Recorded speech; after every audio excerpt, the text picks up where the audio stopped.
So I wanted to show you IntelliJ. It's another very popular IDE from a company called JetBrains. If you're familiar with C# and ReSharper, it's the same company that makes the ReSharper plugin for Visual Studio.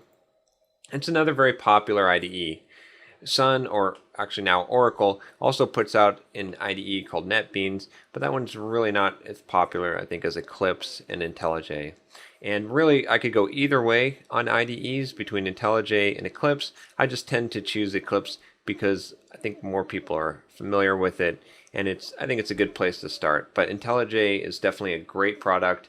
It may even be a little bit easier to use for an advanced programmer than Eclipse, just because it's very powerful.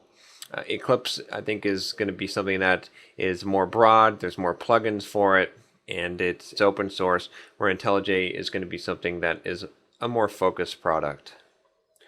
So we can go ahead and download IntelliJ and just take a quick look at this here. And they have an Ultimate Edition and a Community Edition. The Community Edition is completely free. It doesn't have as many features as the Ultimate Edition. So I've went ahead and installed and launched IntelliJ here. So you can see what IntelliJ looks like. And you can see, just like Eclipse, we can create a new project here. And we can create a new project from scratch.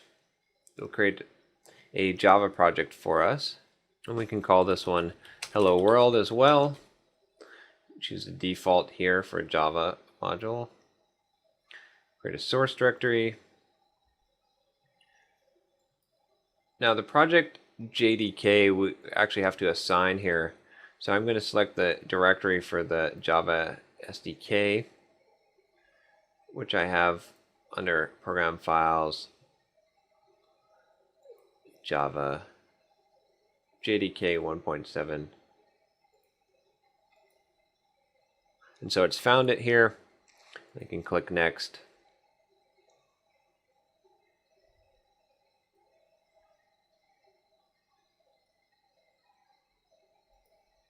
You can see it's a little bit more of a, definitely you can tell it's more of a commercial project. In my source, I can go ahead and create a new Java class, and I'll call this Hello World. And inside here, we can do our public static void main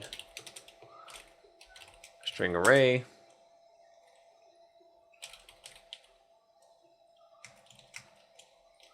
And then we can do some.out.println, and we can type hello world. And you can see some of the things like the autocomplete are a little bit faster. Some of the things are a little bit nicer, a little bit smoother inside of IntelliJ. So I'll go ahead and click run here. And you can see here it's run our Hello World program. It's put the output right here. So this is just another option for you. We're not going to go very much in depth into IntelliJ in this course and in this module, since we're going to be using Eclipse, but I just wanted to show it to you and give you the option of choosing IntelliJ if you wanted to develop your Java applications in IntelliJ. A lot of what we're going to do is not going to focus so much on the IDE, so you could do the course in IntelliJ. But if you get lost, you might want to have Eclipse installed just in case.